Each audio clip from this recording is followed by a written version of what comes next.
করেন, একবার আমি ওনারে আমার মাহফিলের নাম দিব লিফলেটে, ইয়াকুব আলীর দাওয়াত দিব, ইয়াকুব আলীর সহ।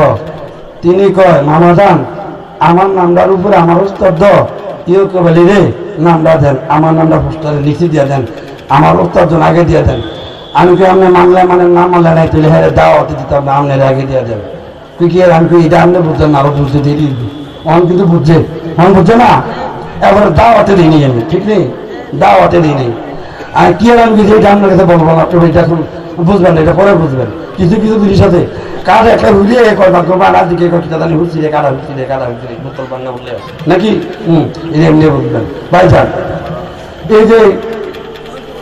এই যে পুছিলাম কি জন্য, এই যে তরিকে আওরমহদীয় বয়াতে গ্রহণ করা হারাম, এটা কুফুরিয়া কিটা বলছে। শুধু যখন হ্যাঁ আমি জিজ্ঞাসা করছি অর্ডার বিক্রি হয়েছে, 4-5টা বিক্রি হয়ে গেছে।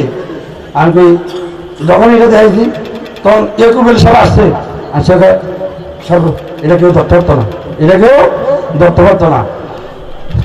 মুক্তির জন্য আবার সাপোর্ট করো, বেয়াদব থাকা, বেয়াদব না বললে এই সূরার মধ্যে, এই আয়াতের মধ্যে রয়েছে সূরা আন-নূরের 11 নম্বর আয়াতে শুরু করেছে, বেয়াদব না, বেয়াদব না করে সেও বেয়াদব। আল্লাহ বলছেন, এই তোমরা যারা মাফ চাইছো, ক্ষমা চাইছো, তোমরা তখন কেন যারা নাকি প্রতিবাদ করছে তাদের সাথে কেন যোগ দিলা না?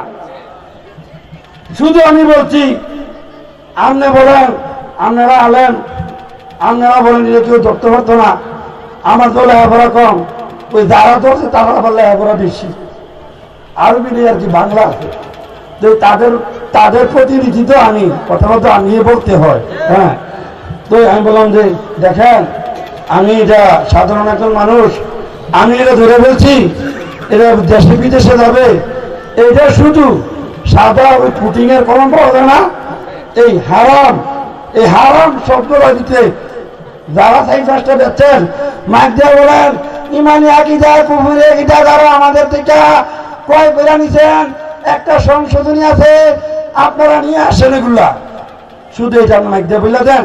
আর প্রত্যেকটির হারাম শব্দ শুধু সাদা পুটিং মেরা দেন, ওই পুটিং এর কলম আছে না, যদি এটার ভিতরে হারামটার ভিতরে পুটিং মেরে দিত তাইলে এলে তো বয়াতে রাসূল গ্রহণ করা সুন্নাত আর মুহাম্মদীয় বয়াতে সে গ্রহণ করা, হারামটা কেটে দিলে কি হইতো? গ্রহণ করা, হারামটা কেটে দিবি কুফুরে গীতা। যারা আর তরিকে আর মুহাম্মদীয় বয়াতে সে গ্রহণ করবে তাদের আকিদা হবে কুফুরি, হারাম শব্দটা কেটে দিলে। কথাটা বুঝতে পারছি? কথাটা বুঝছেন আপনারা? হারাম শব্দটা শুধু বুঝছেন না কে জানি না বলছেন, না বলার হওয়ার আছে। আচ্ছা বলছেন না, আপনি বোঝেন, আবার আরো যদি কেউ না বোঝেন আমার পরিশ্রম হবে না। অতক্ষণ বুঝছিলেন, আপনাকে ধন্যবাদ। যে বলছেন আমি বুঝি নাই, আপনাকে এই উরুস মোবারকের পক্ষ হইতে ধন্যবাদ। আগে যে বুঝছেন তরিকে আহমদীয় বয়াতে সে গ্রহণ করা হারাম, যে বলবে সে কাফের হবে, এটাকে বুঝছিলেন না? এখন হারামটা যদি পুটিং মেরে দেন, হারাম শব্দটা যে পুটিং বুঝেন তো সাদা, এই পুটিং মেরে দেন দিলে কি আবার তরিকে আহমদিয়া ও বয়াতে সে গ্রহণ করা হারাম না, এটা দিছি গভীর আকিদা। যারা তরিকে আহমদীয় বয়াতে সে গ্রহণ করবে তাদের আকিদা হবে, তখন এটা ঠিকই দেখেনি। হ্যাঁ, আর এটা পুরো ধরে না করি। এই বাবা জান কেবলা রে কাফের আল্লাহ কাফের ফতোয়া দিয়ে রেখেছে। বর্তমান 15 শতাব্দীর মুজাদ্দিদ আমাদের মুর্শিদ কেবলা তিনারে কাফের ফতোয়া চাইতে ইন্নাল্লাযিনা জাউ বিল ইফকি উসবাতুম মিনকুম, তারও এক শ্রেণীর বয়াতে রাসূল গ্রহণকারী বর্তমান যুগে জামানার মুজাদ্দিদকে তিনার অনুসারীদেরকে কাফের ফতোয়া দেওয়া, এইটার মতন বড় অপরাধ কোনটা আছে আপনারা বললে দেখান। সবচেয়ে বড় অপরাধ হচ্ছে জামানার মুজাদ্দিদকে অর্থাৎ তিনার মুরিদানকেও কাফের ফতোয়া দেওয়া। এখন আয়াত শরীফে রয়েছে ইন্নাল্লাযিনা জাউ নিয়ে এসেছে ইফকি বড় অপরাধ। উসবাতুম মিনকুম, উসবাতুম মিনকুম, ইমানদারদের কালেমা শরীফ পড়নে ব্যক্তিদের, বয়াতে রাসূল গ্রহণ করনে ওলা ব্যক্তিদের একটা দল বড় অপবাদ নিয়েছে। লা তাহসাবুহু শাররান লাকুম, হে যারা ধরছে তাদেরকে বলতে আছে বর্তমান যুগে, হে ইমানদাররা তোমরা এটা তোমাদের জন্য খারাপ মনে করো না, বাল হুয়া খায়রুল লাকুম, বরং তা অনেক ভালো। লিকুল্লি রিম মিনহুম মাক্তাসাবা মিনাল ইসমি, আর তাদের জন্য রয়েছে যে পাপ তারা অর্জন করেছে। তারপর আল্লাযী তাওয়াল্লা কিবরাহু মিনহুম লাহু আযাবুন আযীম, ওই ব্যক্তির জন্য রয়েছে যে ব্যক্তি নেতৃত্ব দিয়েছে। এইটা ধরার পর মুফতি নজরুল সাহেব এই ভুলের পক্ষে কথা বলেছেন, এই অদমের পক্ষে সদুর আমিন সাহেবও কথা বলেছেন। এই পর্যন্ত সরাসরি এইটার বিরুদ্ধে, আমার বিরুদ্ধে যদিও আছে, সরাসরি কিন্তু কেউ কথা বলছেন না। কিন্তু মাহমুদুল হাসান সাহেব শুধু বলছে, মাহমুদুল হাসান সাহেব হচ্ছে আল্লাযী, আল্লাযী না এক বচন, জি না বহু বচন, আল্লাযী, আল্লাযী না বহু বচন, আল্লাযী এক বচন। এক বচনে মুফতি মাহমুদুল হাসান বলেছে এই লিফলেটে নাকি আমি এই ইয়াকুব আলী রিজভী সাহেবকে হারাম কেন লেখলো, কুফরি কেন লেখলো না? আরে মুফতি সাহেব, আরে এটার ভিতরে তো যত লেখা আছে, কুফুরি লেখলো কুফুরি, হারাম লেখলো কুফুরি, জায়েজ লেখলো কুফুরি, না জায়েজ লেখলো কুফুরি। যেমন আল্লাহ মিথ্যা বলতে পারে না, ইমানি যদি লেখতো আল্লাহ মিথ্যা বলতে পারে ইমানি এটা লিখে, তাহলে তো ইমানি হইতো, ভুল হইতো আর কি, অন্যায় হইতো, কিন্তু এটাই তো হইতো। তাহলে এখন তুমি মিথ্যা কথা বলছো।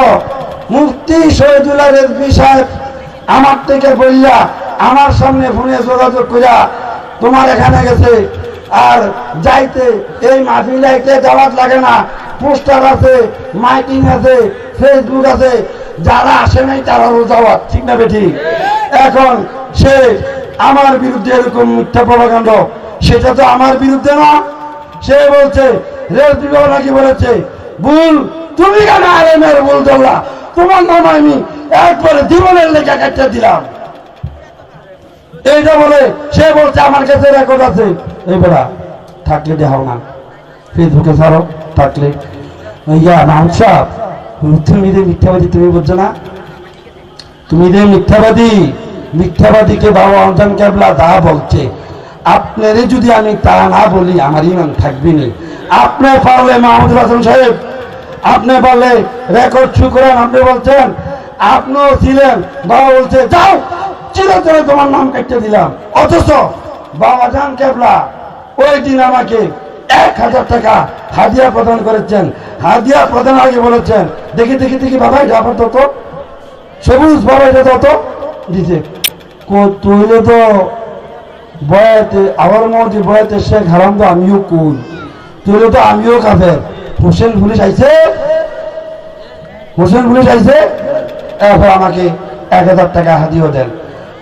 বর্তমান যুগে এই আবার ধরনীরা এই আয়েশা সিদ্দিকার বিরুদ্ধে অপবাদ রটানে বয়াতে রাসূল গ্রহণকারীদের মধ্যে কয় ভাগে ভাগ হয়েছে?